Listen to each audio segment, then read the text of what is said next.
দেখছেন এখানে আমার কাজের ভিত্তি হচ্ছে যখন বই লিখি বা কোনো প্রবন্ধ লিখি, কাজের এক ভিত্তি হচ্ছে অবশ্যই পড়াশোনা, চিন্তা, আলোচনা ইত্যাদি, কিন্তু আরেকটা খুব ইম্পর্টেন্ট ভিত্তি হচ্ছে খুব সাধারণ আড্ডা। মানে এই যে আড্ডার মাধ্যমে যে ইম্পালসগুলি আসে সেগুলি লেখার মধ্যে রস এনে দেয়। সুতরাং আজকে এখানে যে বসে আছি এটা আমার জন্য একটা মস্ত বড় একটা অপরচুনিটি। এই সেন্সে বলা যেতে পারে যে যে বইটা এখন তৈরি হচ্ছে সেটা আমি সবাইকে তুমি বলছি, আমি সবচেয়ে বড় এখানে, তোমাদেরও কন্ট্রিবিউশন। তোমরা শুনছো এবং তারপরে যখন আলোচনা হবে তো আশা করছি শুধু প্রশ্ন হবে না, নিজস্ব মতামত প্রকাশ হবে, সেটাও একটা কন্ট্রিবিউশন। মানে হাওয়ায় হাওয়ায় এটা যেন ক্রিস্টালাইজ করে কিছু কিছু চিন্তার ফিগার। সবচেয়ে প্রথমে দুটো জিনিস বলতে চাই। একটা হচ্ছে যে এই কাজটা হচ্ছে আমার কারেন্ট কাজ, যেরকম অর্ক বললো, যেটা আসলে এটা এখনো প্রকাশিত হয়নি, কারেন্ট কাজ। তার মানে আমার রিসার্চ কমপ্লিট নয়, সুতরাং দয়া করে আমাকে কেউ যেন এক্সপার্ট না ভাবে এই এরিয়াতে। যদি কোনো প্রশ্ন হয় যেটা আমার উত্তর নেই, আমি তো খুব স্পষ্টভাবে বলবো আমি জানি না, হয়তো 3 মাস বাদে জানবো, কিন্তু এখন জানি না, মানে আমার রিসার্চ সেই পয়েন্ট অব্দি পৌঁছয়নি। সুতরাং এটা হচ্ছে একটা ব্যাপার। আর দ্বিতীয় ব্যাপার হচ্ছে এখানে মানে অনেক কিছু, আর তাছাড়া যা রিসার্চ হয়েছে তার একটা অংশ এটা, কারণ এটা খুব বৃহৎ একটা টপিক, মানে আমাদের আধুনিক অস্তিত্ব নিয়ে বেসিক্যালি। আর দ্বিতীয় পয়েন্ট হচ্ছে যে আমার কাজ সবসময় ফিলোসফিক্যাল, কিন্তু আমি সোজাসুজি ফিলোসফি সম্বন্ধে খুব কম বলবো, সাধারণত আমি খুব কম বলি। এটা একটা মূল কারণ হচ্ছে ফিলোসফির স্থান হচ্ছে ব্রেইনে নয়, স্থান হচ্ছে এখানে, এখানে, এখানে, মানে আমাদের সেন্সেসে। তার মানে ফিলোসফি যদি ব্রেইনে থাকে, আমার মতে, এটা আমার personal opinion, it's bad philosophy, it's an abstract philosophy, it's just a philosophy consisting of words. কিন্তু যেই মুহূর্তে ফিলোসফি ভিতরে অ্যাবজর্ব করি, তখন আমাদের দৃষ্টি বদলে যায়, অন্যভাবে দেখি, অন্যভাবে শুনি। এবং সেটার মূল এফেক্ট হচ্ছে যখন ফিলোসফি আমাদের ইন্দ্রিয়তে প্রবেশ করে, মূল এফেক্ট হচ্ছে যে we become critical, we see critically, listen critically, smell critically. That is the only thing that counts if our senses are involved in the critical process. Critique মানে হচ্ছে, আমি একদম কান্টের সেন্সে বলবো, ক্রিটিক মানে হচ্ছে একটা সীমা টেনে দেওয়া। ক্রিটিক মানে নয় গালিগালাজ দেওয়া। ক্রিটিক মানে হচ্ছে যে একটা জিনিস আমাদের সামনে তুলে ধরছে as an absolute truth, as a truth of God. Critic মানে হচ্ছে আমি বলছি, it's not a truth of God, it's not an absolute truth, it can be revised at any moment and it has a limited validity. একটা খুব সাধারণ example দিলে এটা বোঝা যাবে। এই ক্রিটিকের এই মানেটা কিন্তু ফিজিসিস্টরা খুব তাড়াতাড়ি বুঝে গেছিল। আইনস্টাইন এবং শ্রোডিঙ্গারের আমলে, হাইজেনবার্গের আমলে, যদি কেউ এই ফিজিসিস্টে জিজ্ঞেস করতো যে তবে নিউটন সবকিছু ভুলভাল করেছেন, তা বলতো না, মোটেই না, নিউটনের থিওরিগুলির ভ্যালিডিটি হচ্ছে লিমিটেড, আমরা বার করেছি যে এই লিমিটটাকে এক্সটেন্ড করা যায়, এক্সটেন্ড করলে একটা নতুন রকমের ফিজিক্স হবে, কিন্তু তার মানে নয় যে নিউটন ভুল করেছেন। সুতরাং আমরা ইন্দ্রিয় দিয়ে কি করি, ক্রিটিক প্র্যাকটিস করি। তাই জন্য আমি যে বলবো আরেকটা জিনিস, আমি বাংলা ইংরেজি মিশিয়ে বলবো, এটাতে I personally feel very comfortable. It was an experiment. I did it the last time and I was surprised. I felt as if I'm in bed. As relaxed as that. আমি মাঝে মাঝে বাংলা, মাঝে মাঝে ইংরেজি, আমার লেখাটা হচ্ছে ইংরেজিতে, কিন্তু মাঝে মাঝে ব্যাখ্যা দেওয়ার জন্য আমি বাংলায় সুইচ ওভার করবো। ব্যাপারটা হচ্ছে যে এই কারণে, because we really need to practice, we need to get into the mode of critical senses. তাই জন্য আমার যেটা বলবো এখন, এটার শুরুই হবে with a chain of observations of things around us, আর তারপরে হবে কানেক্টিং দ্য অবজারভেশনস। এই কানেক্ট করবার জন্য আমাদের ফিলোসফির দরকার। আমরা যদি দৈনন্দিন জীবনে আমরা শহরের এখান থেকে ওখানে যাচ্ছি, বাড়ি থেকে কাজ, কাজ থেকে বাড়ি, তারপরে দোকানে, তারপর কেনাকাটা ইত্যাদি, এই এই এই নানা রকমের এটা ল্যাবিরিন্থের মতন পথ, সব একটার সাথে একটা বিষয় আছে, যদি হঠাৎ থমকে দাঁড়ায়, then we might notice a phenomenon that we habitually tend to forget. We find ourselves surrounded by a proliferation of copies.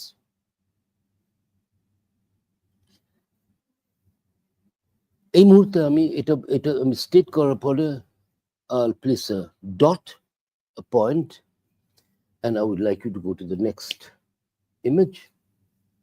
We're going to start with two little clips.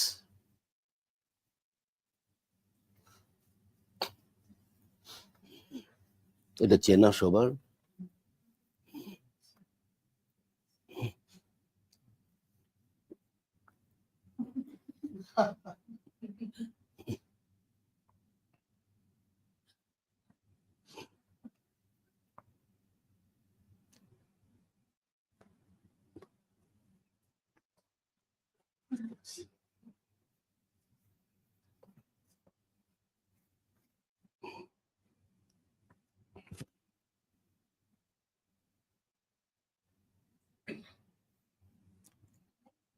ঠিক আছে, তারপরে নেক্সটটা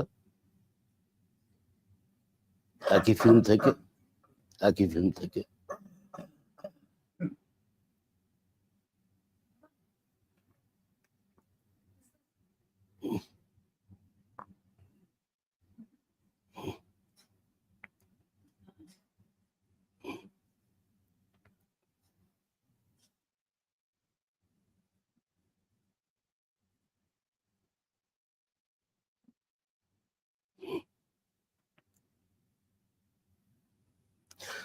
এই যে আমাদের চারিপাশে যে কপি, তার মানে হচ্ছে এই কপিগুলি তৈরি করবার জন্য কিছু কিছু মুভমেন্ট দরকার, দেহ সেই মুভমেন্টগুলিও কপির ফর্ম অ্যাবজর্ব করে না, তার আমাদের মুভমেন্টগুলিও কপির মতন, একবার রিপিটিশন, অ্যালগোরিথম, ক্রমশ একই জিনিস।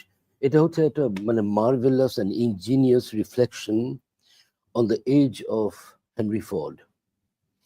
এবং এটা নিয়ে আমি পরে কথা বলবো একটু, অন ফর্ডিজম।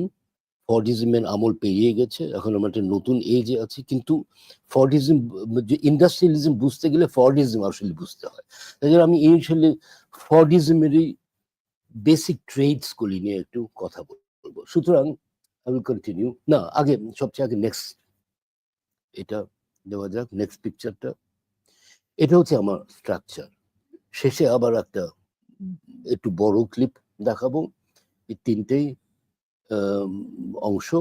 আমি প্রথম চ্যাপ্টার দিয়ে শুরু করছি। Next picture. ঠিক আছে। So we find ourselves surrounded by a noisy proliferation of copies in our outer copies, not only in our outer environment, but also soaking into our skins and movements. Almost everything that constitutes our living spaces, like tables, chairs, crockery, doors, windows, lamps, the calendar on the wall, the book in our hands, everything that settles down on our skin to form a second skin, like our clothes, shoes, tattoos, jewelry, the perfumes that overlay our biological odor. Every such thing is a copy or a combination of copies. Or let's say, almost every such thing. Outside on the streets, there are the cars, the lampposts, the roofs and window panes, the concrete tiles of pavements, the traffic lights, they're all copies. As individual objects, they are copies. As groups, such as car wheels, stacked newspapers, or the biscuits in a tea stall, they are each a visible fragment of an open and invisible series of copies that are afloat elsewhere in the spaces of our towns and cities and continue to exist beyond the range of our immediate vision. যেমন আমরা দেখছি এই যে এই চেয়ারগুলি দেখছি এই ঘরটাতে, একটা চেয়ার আর একটা চেয়ার মধ্যে একদম আইডেন্টিক্যাল দেখতে, ফর্ম ফাংশন একই, আর এই চেয়ারগুলি কিন্তু সব নয়, মানে কারখানা থেকে যা বেরিয়েছে এর থেকে অনেক বেশি chair. The entire series is huge, is large. এটা হচ্ছে একটা ফ্র্যাগমেন্ট এই সিরিজের। সিমিলারলি এই ল্যাম্পগুলি, এই বোতলটা, স্মার্টফোনটা, each represents a series of identical copies. এবং অবশ্যই ট্র্যাডিশনাল সমাজে কপি করা হতো, যেরকম elementary stamp is as old as Babylon, even older, বা যেরকম কাস্টিং আয়রন বা something porcelain or something like that. It's been there for quite a while. তারপরে printing press is a very important stage in the history of copies. কিন্তু the omnipresence of copies in masses and masses, in huge waves, that we're not aware of it, but we are living in an ocean of copies. Modern Marxের Capital শুরু হয় with the statement, modern societies are, German শব্দটি হচ্ছে eine ungeheure Versammlung. Ungeheuer কথাটা অনেক সময় ভুল অনুবাদ করা হয়। Ungeheuer মানে হচ্ছে monstrous, a monstrous collection of commodities. আমি মার্কসের ক্যাপিটালের প্রথম সেন্টেন্সটা আমি জাস্ট একটু মডিফাই করতে চাই। Modern societies are a monstrous collection of copies. একই জিনিস, কপি কমোডিটি। আমি জাস্ট ফোকাসটা একটু বদলাচ্ছি from commodity to copy, because copy is more tangible, it's less abstract, it's less economistic, and it shows us how our dealings are in our everyday lives, who we are. Are we also copies? That's the actual issue of the book. So, even the things that our bodies and minds absorb, like our food, with its industrially produced ingredients, নুন চিনি থেকে শুরু হলো, ইনগ্রিডিয়েন্টগুলি অনেকই, মানে it's almost impossible to completely avoid industrial produced ingredients. The vitamin tablets we ingest, একটা আরেকটার মতন দেখতে, you can't distinguish between the two. The implants, pacemakers, and other inner prostheses in our bodies, or even the pollution we inhale, or simply the phrases, images, concepts that we pick up, internalize, and reproduce are all copies. Not to mention the process of genetic replication, which is actually not industrialism, but we have a new discipline called genetic technology, which is sort of bending this natural process of genetic replication into a new form of industrialization. So, unfolding within our bodies, genetic replication. The copies are not only outside us, they're also within us. Then there's a way we walk and hold our bodies, or modulate our voices, or roll our eyes in impatience, or shrug our shoulders. It needs a lot of reflection to decide if there's a prototype at the root of such movements, such personal movements. Maybe a parent or a relative we are emulating unconsciously, a football star, a teacher, a friend, a colleague, an influencer, or simply Shah Rukh Khan. Is there a zone within us that is simply inaccessible to the copies? Next picture, please.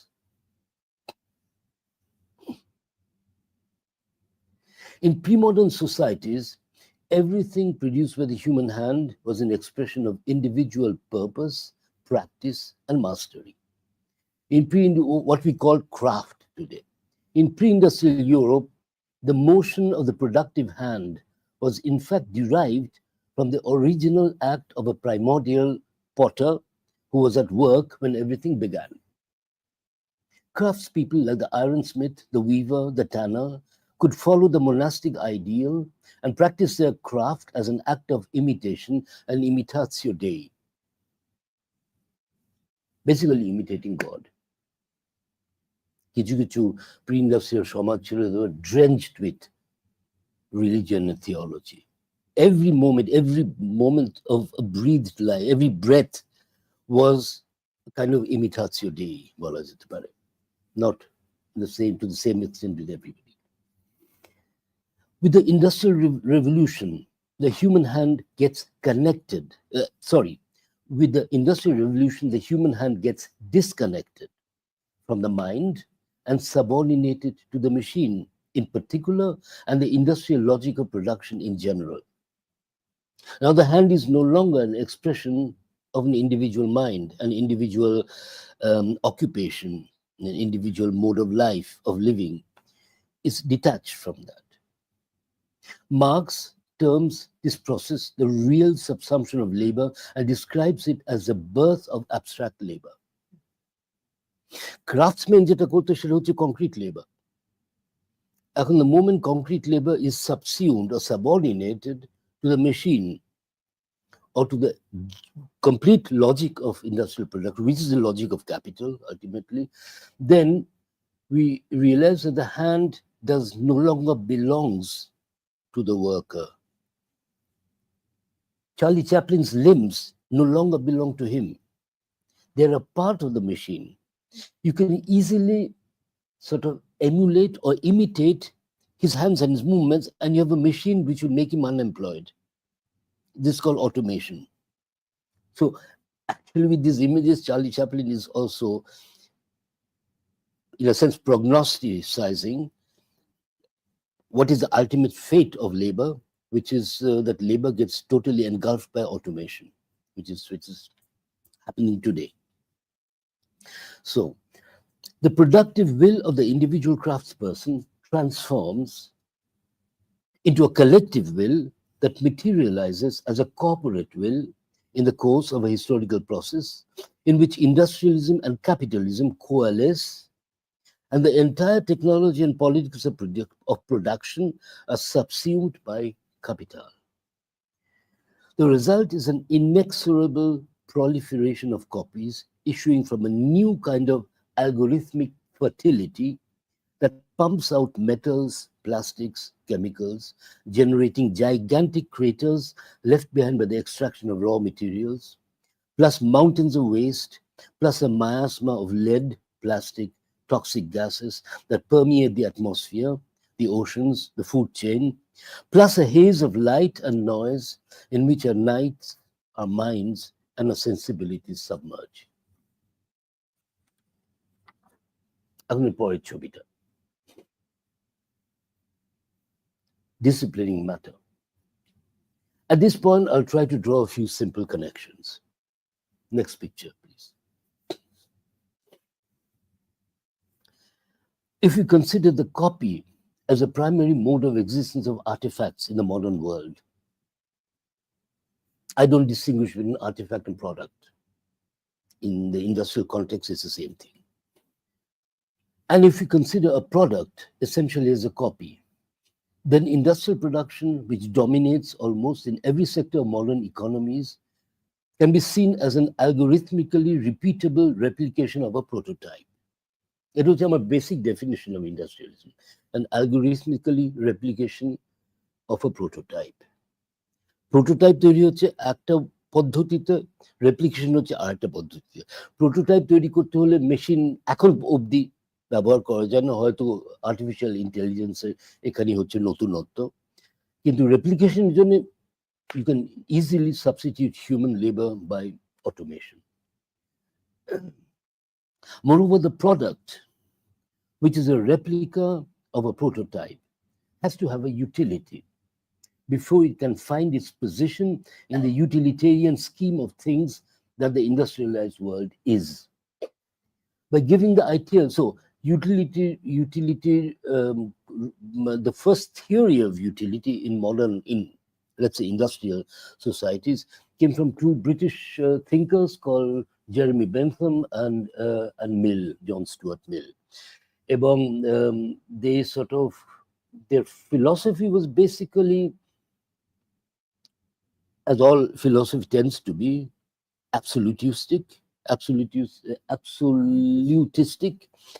and creating the impression that whatever is useful exists, and whatever exists is useful. Whatever is not useful does not exist.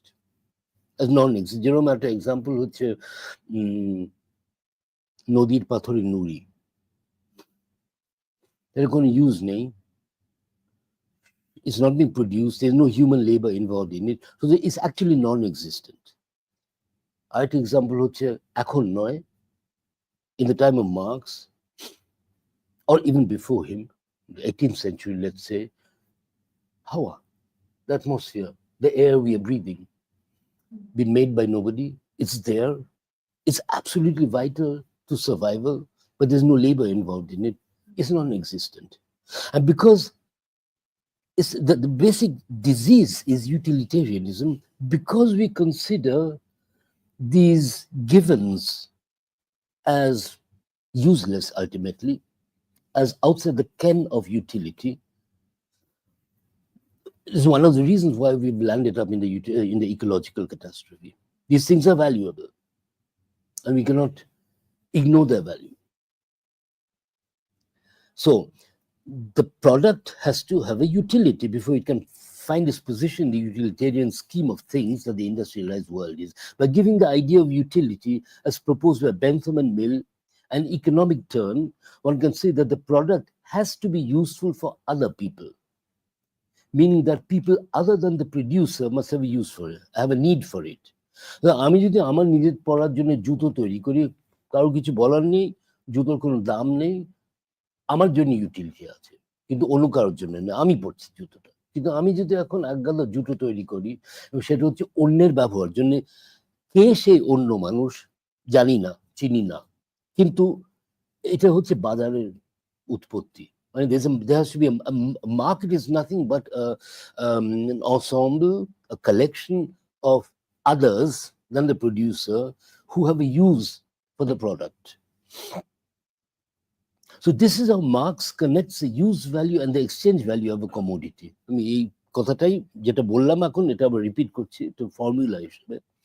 This is how Marx connects the use value and the exchange value of a commodity. A thing is a product only if it can be commodified and integrated into a market, which means only if it is used for somebody else and can be exchanged against a price with these people who populate the market. Next picture. Industrial production takes place in three basic steps.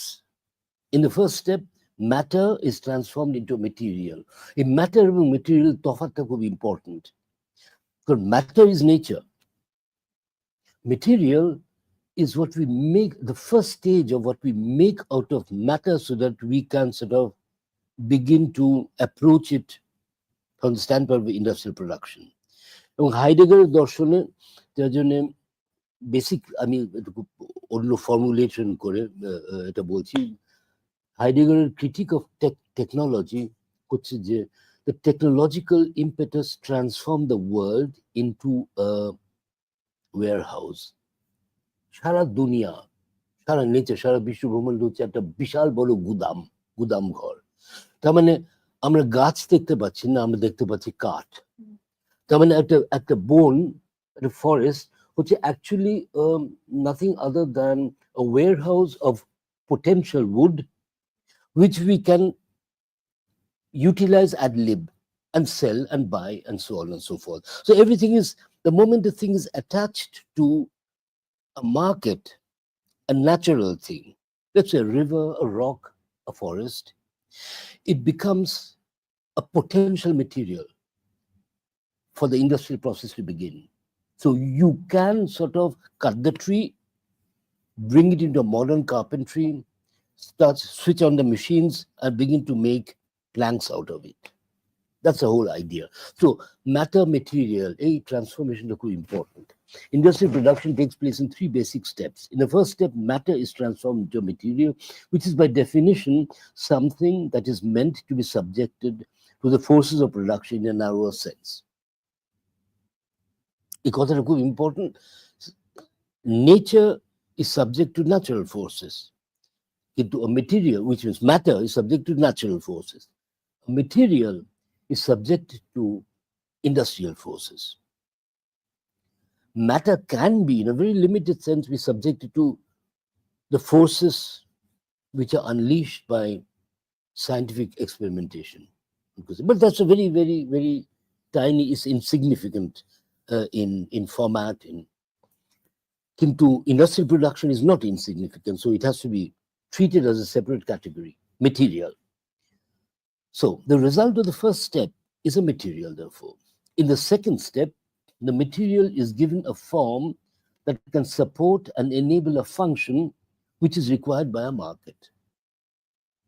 যে মতো আমরা function একটা জিনিসকে একটা shape দিচ্ছি, যেরকম ধরো একজন sculptor also shapes things, but not necessarily to fulfill a function. The moment the idea of function, the moment, let's say,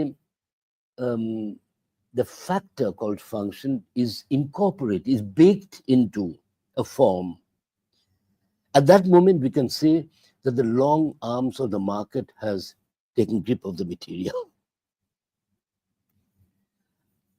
Please don't misunderstand me. It is not a gali, it's an observation in the first place. Pore, what are the consequences? Eta niye amra alochona korte pari.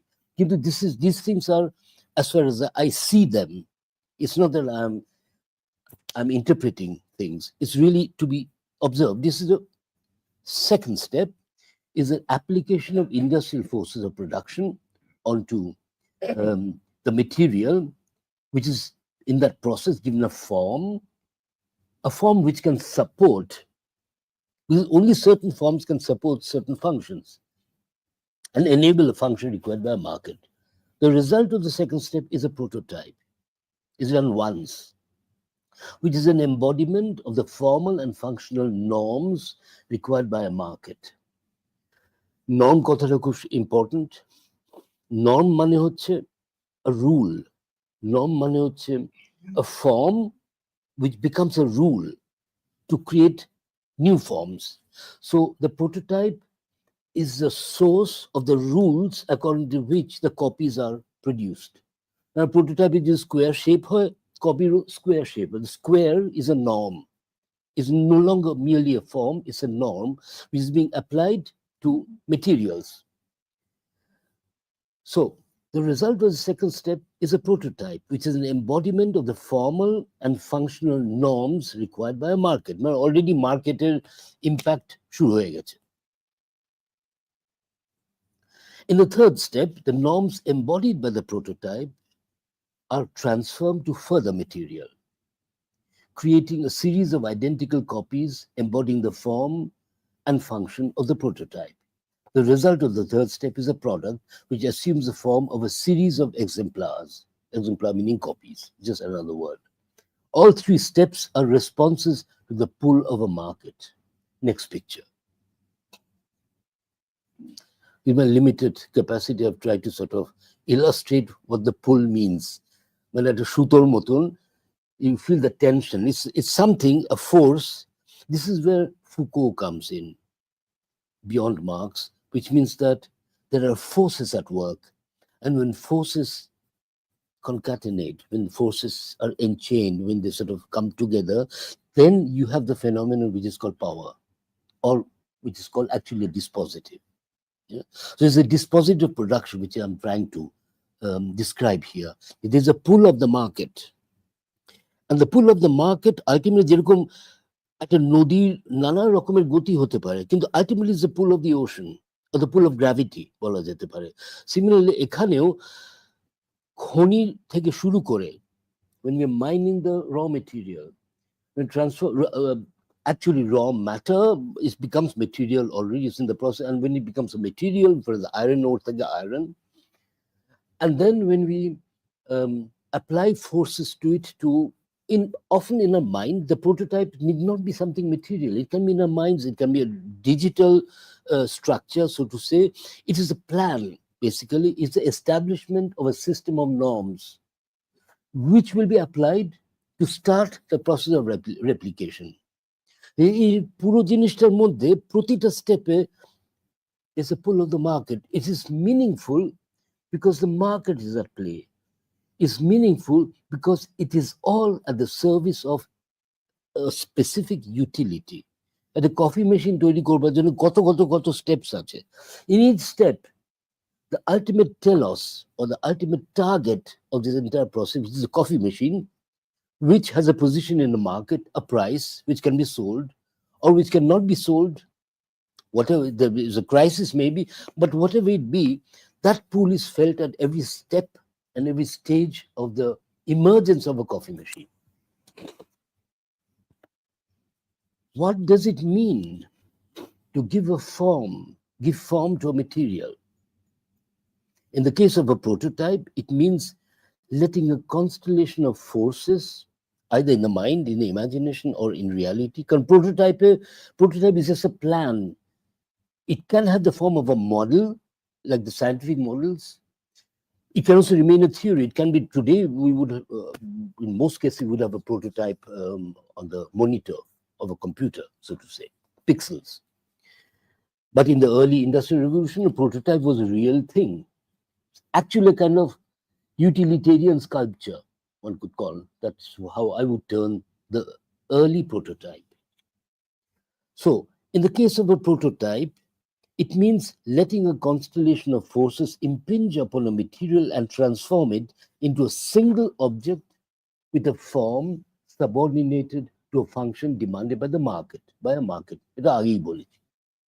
Before being applied to the material, or before being further applied to the material, the forces which created the prototype must be brought into a repeatable logical order that derives from the function that the product in question is supposed to fulfill.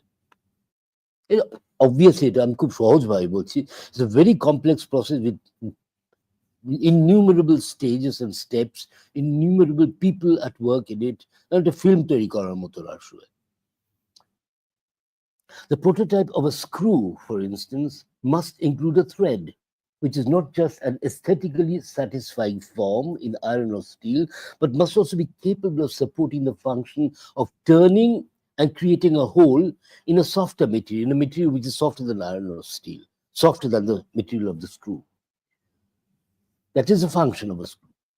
For the third step just mentioned, the basic traits of the prototypical screw, which means its size, the diametrical groove of its head, its thread, have to be repeated many times in fresh material to yield a series of identical screws.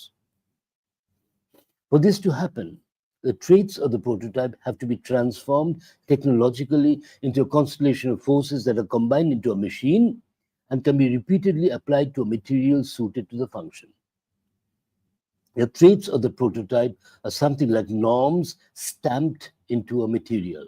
So copy is nothing other than prototypical norms stamped into a material. A stamp is two-dimensional. We can think of this three-dimensional stamp, which ultimately finds its realization in 3D printing today. It's all logically there from the very beginning, whatever we call technological innovation. So once again, the traits of the prototype are something like norms stamped into a material, reducing its formal possibilities into one single, carefully calculated form capable of supporting a function. Industrial production, which consists in an indefinitely repeatable application of prototypical norms to a material, thus appears as a practice of disciplining a material and ultimately of disciplining matter, which means that the norms we are used to distinguishing between industrial norms and social norms. Why should we? Let us question this distinction. Why not take them as a part of the same phenomenon? I call it the dispositive of the norm, or what Foucault terms a disciplinary power, power of normalization. It extends to materials just as what I'm trying to do is actually combining Marx and Foucault, which is rarely done, which is done in a very shallow way. I'm convinced that Foucault can really contribute something to a very contemporary and a very enriched way of reading Marx again, is what I would say. And I'm trying to sort of unfold this basic insight. So, disciplining matter. Why should we think we can only discipline human beings? We're also transforming matter to serve the purposes which are also generated by constellation of forces called power. So power establishes an ideal, a target. For instance, Foucault calls it sex is such an object. And in order to achieve that target, it goes through a series of discourses, documents, laws, institutions, bodies, and so on. And the ultimate product is product. We use the term product, in fact. And product is another word for fiction. So industrialism is a huge global, with a global format, a huge system of fictions, material fictions, you can call it. We have to use new words in order to really understand what's happening to us. So,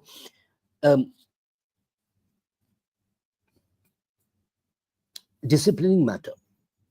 It's remarkable that in the same historical period of time in which certain problematic individuals were subjected to procedures of betterment in institutions like the modern prison or mental hospitals, as described at length by Michel Foucault, industrialism unfolded as a practice of disciplining matter.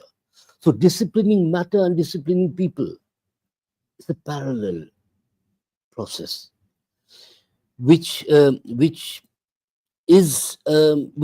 the entire length and breadth of the 19th century, so to say, to really become later what Fordism and Taylorism became.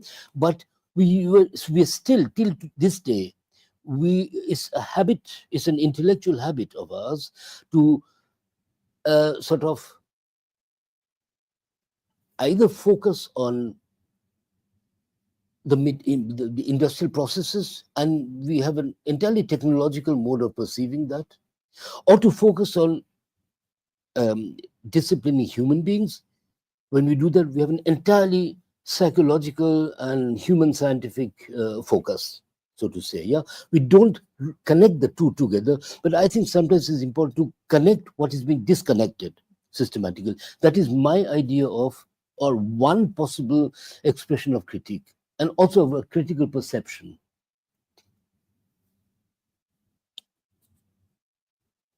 So it's remarkable that in the same historical period of time in which certain problematic individuals were subject to procedures of betterment, institutions like the modern prison, etc., industrialism unfolded as a practice of disciplining matter. To put it more starkly, disciplining human nature was historically accompanied by an industrial technology of disciplining non-human nature.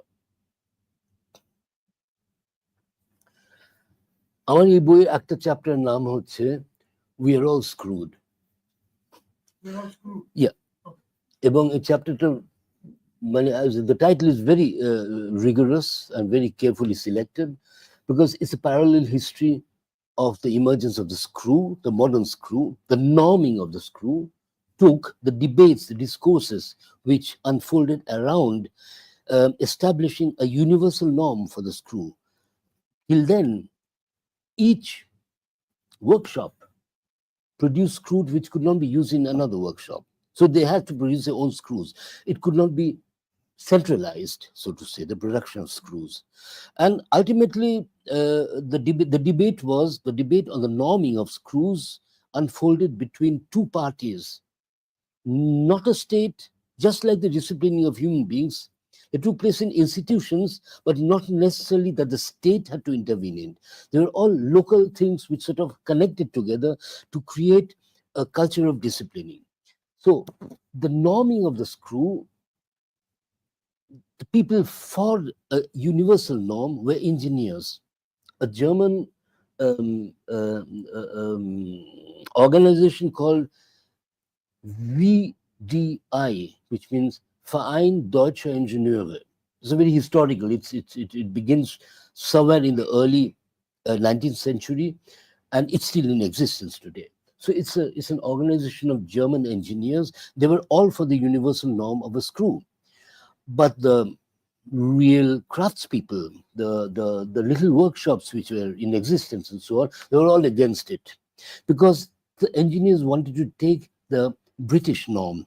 Britain had it before that. Britain is always ahead of things as far as industrialism is concerned. So in this same period, parallelly, the disciplining of human beings took place, which is why I compare the two and say we're all screwed, which means we're all disciplined, just like the screw is disciplined. In the early phases of industrialization, the Earth's surface had to be straightened out and adapted to metal tracks with the advent of the railway. Later on, so the surface of the Earth is at a ruler moton. Ruler dilam tangent. সেখানে মানে since actually modern mobility, whether it's everything which has contact with the earth, whether it's tracks or highways, is basically transformed the spherical shape of the earth into a spheroidal connection of planes, so to say. আমরা tunnel করছি, we all for the purpose of basically optimizing movement. With the least, it's always optimization, which means lowering of costs, which means minimizing the input and maximizing the output, and which wouldn't be the case if we had to go up and down. So that begins with the establishment of the railway network, first in Europe and then in the rest of the world through the colonies. So later on, the sites of industrial production had to be illuminated by light that had been homogenized through the application of electricity. It's a very long story. The story of modern light is extremely fascinating, but it's the same story of norming and homogenizing. And homogeneity is actually a form of tangible material form of abstraction. So we are living in a world which is, I could say, which is populated by copies, but we could also say we're living in a world which is increasingly becoming abstract, which means that we're living in a world which is becoming so abstract that our senses are being dulled. যদি সবই যদি একই জিনিসের আমরা কোন তফাৎ দেখতে পাচ্ছি না, মানে আমাদের দৃষ্টিশক্তি, আমাদের শ্রবণ শক্তি সবকিছু মানে is becoming sort of কি বলবো dysfunctional, out of function. I'm sure it would be a very interesting experiment to sort of পুরনো সাহিত্যিক মানে লিটারি টেক্সটের থেকে ছানিয়ে বার করা how people really perceive things, not from a literary standpoint, but really literary text as documentation of history of perception, history of sight and sound and so on, and compare it with how we do it today, how we perceive today, with documents on social psychology, etc., on the way we perceive. যেরকম একটা খুব সহজ example হচ্ছে যে before the German film director আমাকে একবার বলেছিলেন, he'd been studying, it's called Edgar Reitz, he's a very well-known filmmaker. He'd been studying the document, not the document, the news films, which were showed till the threshold of the Second World War. So from about 36 to 39, 1936-39, and he realized that the films were speeding up. He realized, unknown to him, unconsciously, he realized the voices were changing, becoming hectical. They didn't know the war was coming. And on this fine level, it's important to work on this kind of a level, for which you need not only philosophers and sociologists, but you need also artists, filmmakers, and so on altogether. It has to be really transdisciplinary. সুতরাং history of light, আমি এর মধ্যে আর প্রবেশ করব না, but there is a lot of abstraction and homogenization involved in it. Through the application of, so later on the sites of industrial production had to be illuminated by light that had been homogenized through the application of electricity. In a parallel process, people also had to be straightened out through the application of disciplinary power in institutions of normalization. One can formulate the connection as a theorem in order to grasp its enormity.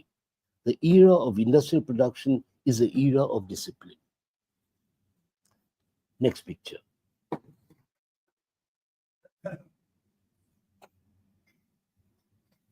is just summarize whatever I said in this image. The philosophical conclusion from such an observation is that we tend to do the same thing at the same time to matter and to people. Philosophically, in the sense that I'm going a step further, probably it's not justified, but I'm doing it as a thought experiment, I'm generalizing it. One has the historians of thought have to find out if that's really true, and if it's true in the same way. I believe it's true in very different ways, but we tend to treat so. And as an example, we have a bad relation to animals. Let's say we really find dogs below any description. Dogs are not valuable. So when we then say this guy is a dog, this metaphor, this idiom, calling একজনকে কুত্তা বলে গালি দেওয়া, সেই মুহূর্তে সম্ভব, এই মুহূর্তে আমি কুকুরদের ভ্যালু কমিয়ে দিয়েছি collectively. So one thing sort of is a condition of the other thing. So what we do to dogs, we can anytime do to human beings. We just have to define them as dogs, as rats, as vermin. So you know what I'm heading towards. All racism is just the ultimate, the pinnacle, the visible tip of an invisible iceberg of collective processes in which our relation to matter, plants, animals, our entire environment, and then to sections of human beings are constituted. So when we appear, when we sort of are confronted with the ultimate form called racism, it's actually very late. It has been constituted subterraneously for long periods of time. We've been fed with it without being conscious about it. So we think there's nothing wrong in treating a dog badly. So you say things like, these people, they like dogs more than human beings. Kintu, the fallacy of this statement is that it seems to sort of exclude the one in favor of the other, that either you're good to human beings or you're good to dogs, but that they are interconnected, that there's a dialectics between them. That is the important factor. So we do the same thing at the same time to matter and to people. In the context of the industrial, which means that what we do to screws, we do to human beings, and create a society of screwed individuals. So, in the context of the Industrial Revolution, we began to apply norms to things and people at the same period of history, towards the end of the 18th century. However, disciplining does not only mean adapting things to a norm. It also, and this is a very important thing in my view, it also means erasing differences between the things and a norm, and therefore also between the things themselves. The logic of industrial production is ultimately a logic of filling the world with copies, which means a logic of reducing difference. In the social sphere, erasing differences means nullifying deviance. In general, deviance is manifested as deviance in behavior,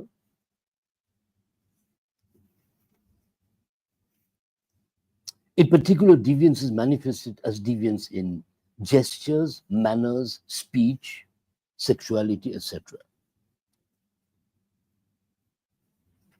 As we press things industrially into the form of the copy, we also expect people to toe a line and enforce what we expect by establishing what I would term a regime of invisible intolerance. I'll explain what I mean by invisible. Visible tolerance is harmless compared to invisible tolerance, because visible tolerance can be combated, it can be resisted against. It is conspicuous, it appears to us. But a regime of a technology of disciplining is fundamentally invisible. Why? For a norm is not applied by articulating it in the form of a law. It's not declared, this is the norm. Behave, otherwise you'll end up in jail. This is not how you don't say that, okay, sometimes a norm can also transition into a law. Like you can say that being gay is illegal. But in most cases, in at least contemporary society, you don't say being gay is illegal. You just apply the norm invisibly. Through you turn your eyes away, or it's just very subtle, very subtle. And when these things are around us, we have a society in which our sexuality is being disciplined. We're not allowed to, but not by a law, by this invisible intolerance, which I call disciplining. So, by articulating, and this is Foucault distinguishes between a juridical power and a disciplinary power. Is the difference between the two. The juridical power is the power which makes use of explicit laws formulated by a state, which can be divided into an executive, a judiciary, and a legislative, if you want. It sounds very fantastic, but actually, if you focus on the power structure, you don't find it that fantastic and that democratic at all. And why not that democratic? We're going to find in the next sentences, I'm going to say that. So, this is what juridical power of the absolute state does. In disciplinary societies like modern industrial societies, and we've seen that disciplining human beings and disciplining matter into products are closely interconnected. And we should start studying this parallelism. So, in disciplinary societies like modern industrial societies, norms are applied through techniques of conditioning, which are not techniques of punishment. So conditioning doesn't function through punishment. That's what judiciary power, in Foucault's sense, does. It threatens. But discipline doesn't threaten. It forms us, as Foucault says at one beautiful point in his surveillance and I don't know what the English term for it is, and punishment, where he says that the unformed and uncouth body of a peasant was needed. Amra luchi তৈরি করবার রুটি তৈরি করবার আটাকে was needed until it was reshaped into a Kampfmaschine, which means a fighting machine, the body of a soldier. So how the body of one of the early sites of disciplinary power was the cantonment. The kind of physical movements, Taylorism is nothing compared to that. Taylorism is much older than Taylor. It began at a far earlier stage with human beings before they were applied to matter, so to say. So it was a Tayloristic reshaping and renorming of human beings, of the human body. Foucault calls it the political anatomy of the body, political anatomy of power. So, in disciplinary societies like modern industrial societies, norms are applied through techniques of conditioning, which are not techniques of punishment, but prevention of deviance. These techniques and practices of preventing deviance are invisible. If something is prevented and cannot articulate itself, it's not there. When many years ago, the then president of the Islamic Republic of Iran, Muhammad Ahmadinejad, was asked if it's true that gay people are treated badly in Iran. He had a very simple answer. He said, we don't have any gay people. So you can understand this in two different ways. We don't have any gay people in the sense that we've killed them all, so we don't have any. It's the truth, and he was really speaking the truth. Or you can understand it in the sense of an invisible intolerance. We've conditioned them so far that they don't dare to articulate their gayness, so to say. So this is extremely relevant for, we are living in the midst of still, in spite of Foucault having identified other more current forms of power, like governmentality and so on. We should not forget that's one of the diseases of the Foucault reception. Foucault was such a dynamic thinker that when he went to the next step, people thought the earlier steps were invalidated, and that's nonsense. Yeah, they're just equally as valid, but it's a very complicated picture which we ultimately get of modern power. So Discipline is successful because it functions as a technology of invisible intolerance. এখানে আমার একটা ছোট্ট গল্প বলতে চাই. I love this. Um, British publicist whom I very much admire called George Monbiot. He wrote one of the most fabulous articles. I mean, which I find it very good that it's not scholarly article, but it formulates complex things in an understandable way on neoliberalism. And he began this article with the thought experiment. Is just imagine a journalist would undertake a series of interviews in Moscow in the Soviet era, and he would be asking the people, "What is your opinion on real socialism?" And the people would say, "Socialism? Never heard the term. What is it?" So this is how neoliberalism functions. We're all drenched, not now. Now things have moved further, but neoliberalism was extremely successful because there was no group, no party behind it. There was a group, but I mean, you have to really, to understand the history of neoliberalism, you have to become a kind of conspiracy theorist, because these people did know each other, but they did not appear in public as a group. In fact, my suspicion is that the Nobel Prize for Economics was established only in order to promote neoliberalism, because a significant majority of those who got the Nobel Prize in Economics till today have really taken the trouble of going, these people were neoliberals. So, similarly, discipline is successful because it functions as a technology of invisible intolerance, which the invisibility makes it so successful. Before individuals can deviate, they're already normed in a slow and grinding process of repeated application of the norm in the institutions like schools, clinics, prisons, which were established simultaneously with the advent of the Industrial Revolution. তার মানে এখানে replication চলছে. নর্মকে apply করছে, মানুষগুলিকে form করছে, নর্মকে apply করছে, মানুষকে. So we are all the result of this, but this process of norming human beings, just like the process of norming materials, is never perfect, because material has an innate resistance to it. So sometimes you have faulty products, so to say. The faulty products are interesting. And you have faulty human beings where the process of norming has not functioned. And these are the orifices of where critique can ensue. Where there's dysfunctionality, that's where things become interesting. In human affairs, but also in material affairs, you can start understanding how the process of production takes place, producing human beings and producing screws, so to say.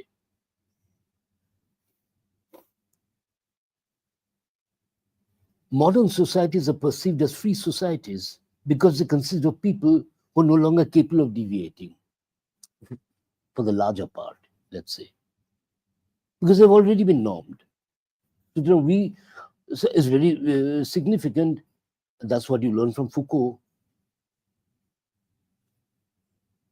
Mad people are not considered to be legal persons. There are definitely practical reasons for it, but it's a fact that mad people, people of a certain type, people who deviate, and gay people for a long time, were not considered as legal persons in the Islamic Republic of Iran till today. So it means that in colonial times, people would say all human beings are equal, provided they have first become British gentlemen. Yeah. So you have to say, in order to attain the status of one of these so-called equal human beings, you have to first wear trousers and ties and so on. That is the pull of the norm, which one can observe throughout, for instance, colonial India. Yeah. So modern societies are perceived as free societies because they consist of people who are no longer capable of deviating. They are societies of grown-ups who have already been brought into form through a pervasive technology of disciplinary intolerance in modern institutions of betterment. The industrial violence of erasing difference from artifacts. And a screw তৈরি করবার জন্য I have decided consciously not to distinguish between socio-economic categories and material categories. So I talk of violence. The industrial process applied to a material, form a screw out of it, is an algorithmic articulation of a very specific physical violence applied to a material, like iron or steel. The same kind of violence, the same structure, the same logic is also applied to human beings, applied to flesh and blood, so to say. I don't see a difference, and subjectivity, which means the stuff out of which our thoughts and emotions are constituted. So the industrial violence of erasing difference from artifacts corresponds to a disciplinary violence of erasing deviance from human behavior. So I'm parallelizing both. If we consider difference, deviance, and diversity, Akon, I'm becoming tendential, I'm manipulating myself and you. Please observe my formulation carefully. I have a reason for formulating this way. If we consider difference, deviance, and diversity as a kind of socio-cultural wealth, so I'm already on the side of diversity. I'm no longer neutral. I'm against de-diversification. As a kind of socio-cultural wealth, then we can say that disciplinary institutions not only produce disciplinary behavior, but also a reduction of deviance and diversity. Thus, disciplined societies introduce a new type of scarcity in what I would call a history of poverty, a scarcity of difference. So whenever people come together, like the football fans with the beer glasses in their hands, and singing songs which are very similar, whether they're from Britain or from Holland or from Germany, and clapping hands and booing and so on. So you see actually huge masses of mass sociology and so on. It's very modern. Huge masses of people who become very similar to each other, who respond in similar ways, whose movements are similar, this and that. Yeah. So there's a scarcity of difference, although there is no scarcity of individuals. So the proliferation of the copies is almost a mathematical relationship. The greater the number of copies, the less the types of difference. In material things, in the sphere of material things, in the sphere of human beings. So new kind of poverty is called, I call it the scarcity of difference. One of the most common arguments for mass production and for industrialism and for capitalism. I hear it all the time from people who say, why do you find capitalism bad? It makes things, commodities accessible to far many people. We don't have so much poverty as we used to have. People could not afford let's say in the late 19th century, nobody could afford, let's say, a car. Or in the early 20th century. But look at what Henry Ford did. Yeah? He sort of optimized the technology of producing cars, the modular technology of producing cars. He applied Taylorism to it so that production costs were radically reduced, and he could, first of all, he unfolded an enormous productivity. In short times, huge masses of cars he could produce. And secondly, the cars could be bought by his own workers. So they could afford to buy the cars because prices were so low. So what is wrong with that? And I'm trying to respond to this in today's world with an ecological calamity, where these things are no longer just a question of harmless discussions in some university seminars. One of the most common arguments for mass production is that it reduces economic scarcity by establishing an economy of scale, which means reducing prices and making a product accessible to mass consumption. However, mass production involves necessarily a technology of replication, which leads to a reduction of differences among the products to the point at which they are perfect copies. Thus, in trying to reduce economic scarcity, industrialism actually generates a new kind of scarcity, a scarcity of difference, which we can observe in the environmental issues today. We call it the radical how would I say, decline of diversity, biodiversity, we call it. It's a problem today. I don't know why we don't want it. What is the problem if certain forms of life are no longer are extinct? But it seems we have a problem with loss of diversity. So that's why I call it a socio-cultural, actually a natural, also an ecological wealth, diversity, the more diverse. But diversity and copyability, diversity and replication, diversity and industrialism are not compatible. That's the point I'm trying to make. So we have to understand if it's true that industrialism created the possibility of feeding and clothing huge masses of people, but the huge masses which are the result of an increase of population, which very mysteriously began, if you study population histories, you find at the same time at which industrialism began, suddenly there's a kink in the curve and the population soars up. So the modern world is extremely highly populated, and so we don't know what is it's very complex. What is the cause of the increase? Is the better standard of living, is better medicine and so on, which is the reduction of mortality? Is that the reason for increased population? I don't know. It's very complex. Different people have different theories on this, but the simultaneity of both increase in population and the increase in mass production, so to say, leading to mass societies, ultimately mass consumption, mass societies. This is an argument. You say that in order to feed these enormous populations, but which are coextensive, which appear simultaneously with industrialism, you have to use a technique of replicating prototypes.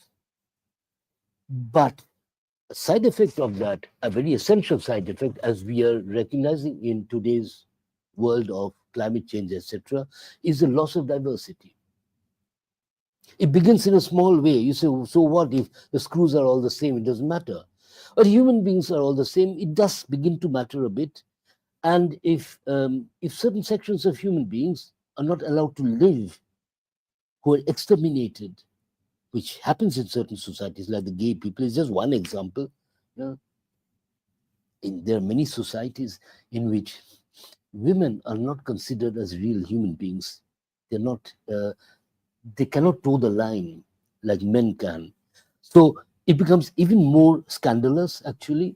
So I'm just trying to bring you to appreciate the enormity of this tiny phenomenon in everyday life, which you hardly notice that the world is full of copies. So if you cannot accept deviance, then you'll have a world of copies. It's as simple as that. So on a macroeconomic and macro-social level, the issue at hand is therefore whether industrialism not only reduces poverty, but also generates unhappy societies. I would like to, this is my provocative thesis. We can discuss it later. I'm not saying anything, I'm saying it's a question. Does industrialism reduce poverty at the same time as it generates unhappiness, which means the impossibility of deviating? That's how I'm sort of connecting unhappiness with deviation. Okay, next picture, please. I'm coming to my last section. It would certainly be inaccurate, this is on contemporary economies. It would certainly be inaccurate to reduce industrialism to the megalomania of classical heavy industries in the sense of Henry Ford, with its long product series, conveyor belts and alienated labor, employing technologies of mass production and generating mass consumption. It's quite clear that this classical form of industrialism was completely dominated by strategies and technologies of replication. This form of industrial capitalism, known today as Fordism, was remarkably successful in its heyday, but has declined since then and receded after a series of economic upheavals and technological innovations. So I'm now going to present to you the question. So people would say that, okay, I understand, but today we have smart production, smart factories, lean management, what the hell are you talking about? There's nothing like mass or something like that. So I'm trying to show that no, it's only the surface which has changed, but it's actually the same structure. So contemporary economies are often termed post-industrial economies, which I find paradoxical, since they're associated with a digitally managed constellation of smart factories. However, also in such economies, production continues to unfold as a collective practice of creating and replicating prototypes. Obviously, the series produced in certain sectors of today's economies are conspicuously short, as in the case of individualized cars or in the fashion industry. The reason being that the process of replication in these sectors can be subordinated to the dictates of what is known as production on demand, which has been found to be effective in generating profits and controlling overproduction. In switching over to a strategy of smart production, contemporary economies tend to delegate the creation of prototypes to human agency, whereas the actual process of replication is increasingly left to automation and artificial intelligence, so that the role of the human factor consists solely in the intellectual activity associated with innovation. Which is why this form of capitalism, the kind of capitalism that ensues in the wake of what is called Industrial Revolution 4.0. Around the 90s, I would say, 80s, 90s, or the 20th century is when it began to come with the internet and digitality and so on. So the whole issue is that the generation of prototypes, which has a name into contemporary economic speak, is called innovation. Innovation, nothing other than creating a prototype, because you don't innovate without expecting mass production at some point or industrial production, and without expecting profits. You don't innovate for the fun of it. It's not, people talk about be creative, but the ultimate is the pull of the market. So we are creative because market is pulling us. So there are funds and so on and so forth. We're expected to be creative. So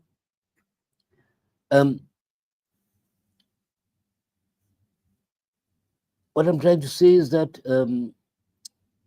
in switching to a strategy of smart production, contemporary economists tend to delegate the creation of prototypes to human agency, whereas the actual process of replication is increasingly left to automation, artificial intelligence. So human beings can be innovative till today. Till today, it's not clear whether artificial intelligence is innovative. There are different views on that, which is why this form of capitalism is called cognitive capitalism.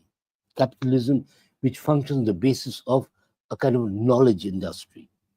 And human beings are groups and societies of knowing individuals, which is called knowledge societies. Because the human factor consists solely in the intellectual activity of associating as activity associated with innovation. Nonetheless, even small series do not cease to be series, and series are generated through repeated copying. In the age of the Internet of Things, one can witness something like a cybernetic taming of inflationary production, so characteristic of Fordism and classical heavy industries. So overproduction is a big topic and a big problem throughout, let's say, the 20th century till the 80s. Overproduction was uncontrolled. That's an interesting thing. You leave the amount of production to the market forces. Since overproduction is production becoming uncontrollably inflationary, you needed a new culture of advertisement. So you had to sort of convince consumers that they need this product, not for survival, but for lifestyle and so on. So we know all that. Yeah. So this is all ultimately the pull of the market means there's overproduction.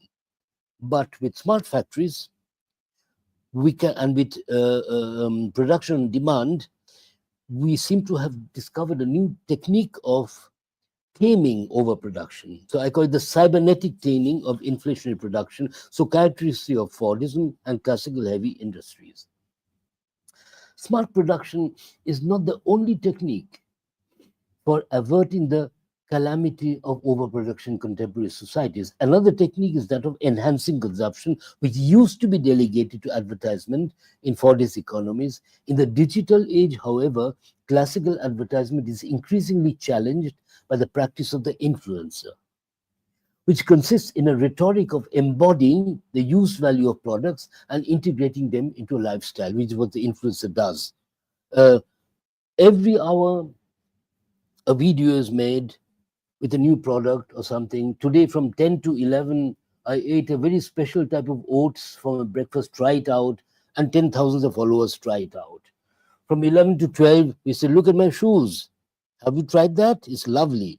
10,000, tens of thousands of followers follow that. So that is an extremely ingenious and extremely effective kind of advertisement, which advertisement could never be. It's a real living person who people admire. So people are tapping on the potential of admiration. Admiration as a human trait, so to say. So on the basis of such a technique, so could we have next picture, please? Yeah. So on the basis of such a technique of embodying a product and generating a lifestyle, the influencer can pursue tens of thousands of consumers to follow suit. The technique involved here is by no means new. It is simply that of replicating a prototype, which in this case is a figure of the influencer at the beginning.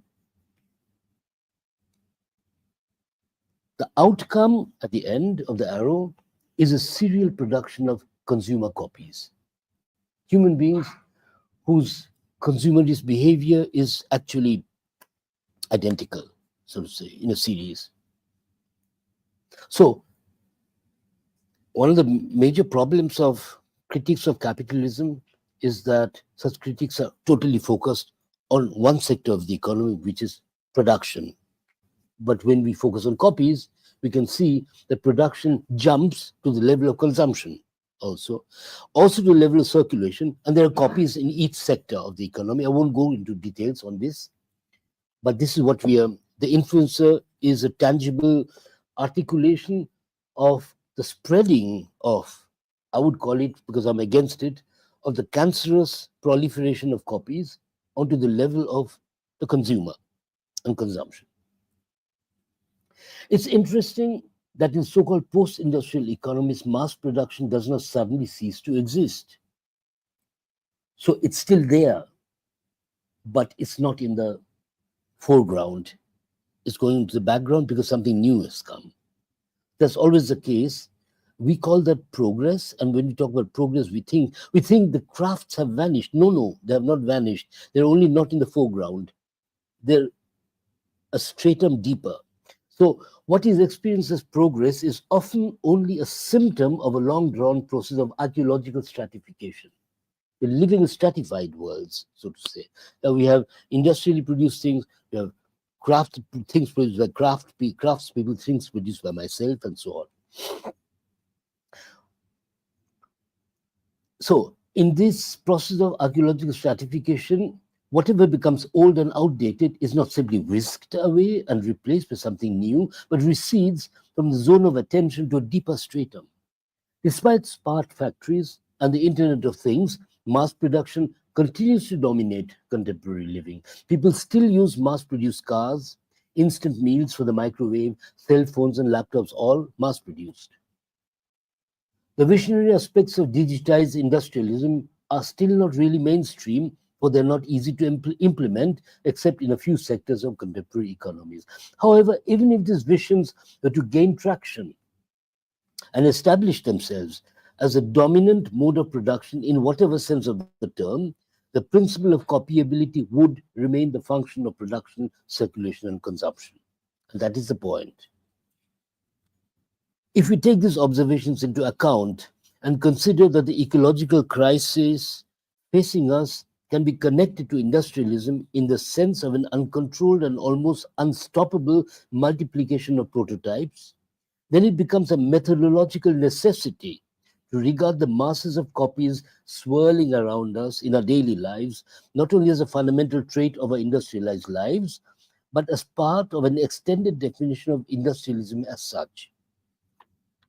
In a sense, modern existence unfolds as we sleepwalk in a world of copies, till we wake up to find ourselves, or the things we do, or the things we strive for, enmeshed in a gigantic machinery of replication.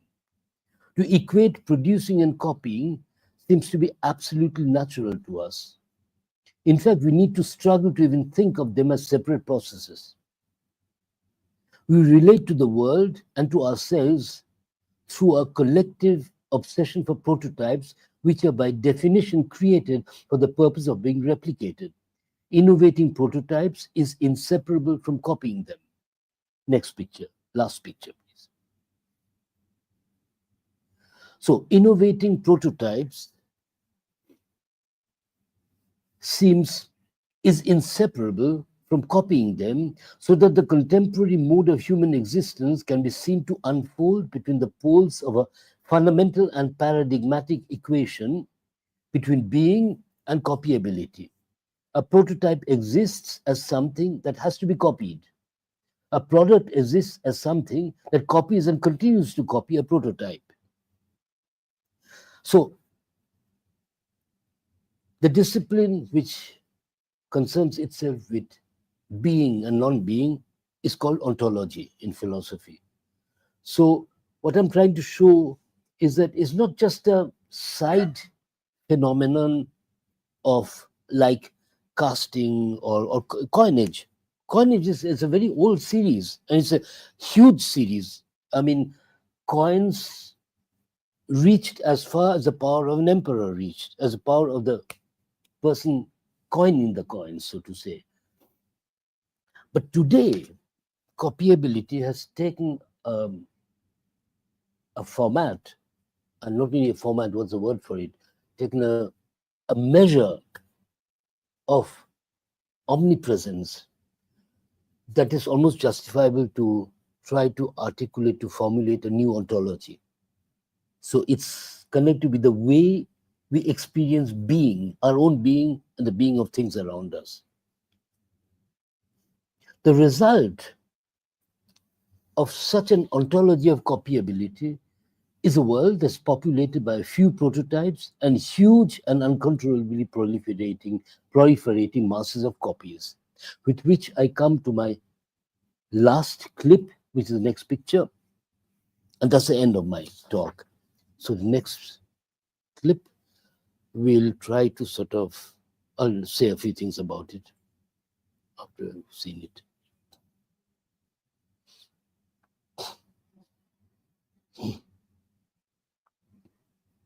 Oh, what's happened?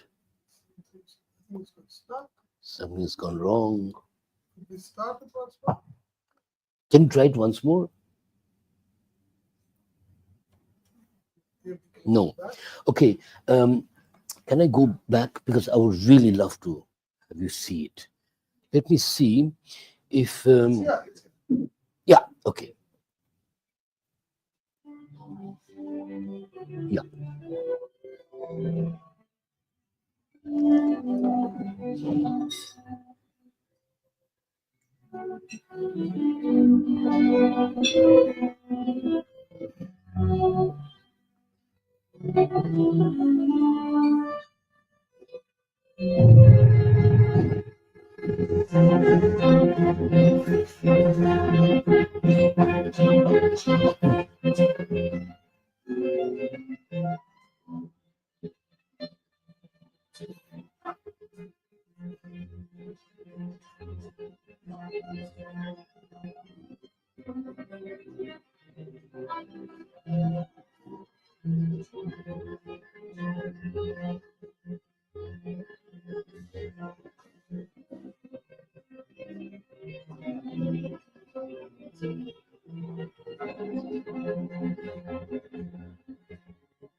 So this short film was made in 2001. In the year it's called, I think it's called Copy Shop.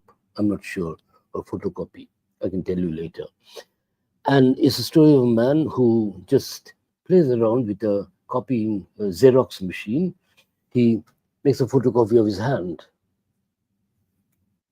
And then he finds that the copying machine keeps generating photocopies of his hand and then of his body. It's sort of, he cannot stop it. And ultimately, he's being copied constantly. And that is why the entire film is made, the quality of the images is the quality of photocopied images, so to say, which is why it's so, the granulation is so stark and so rough, so to say. And I think, I mean, it doesn't matter what the purpose of the filmmaker was, but I find that this is absolutely applicable to what I've tried to talk to you about. Thank you for listening. Dhanyabad.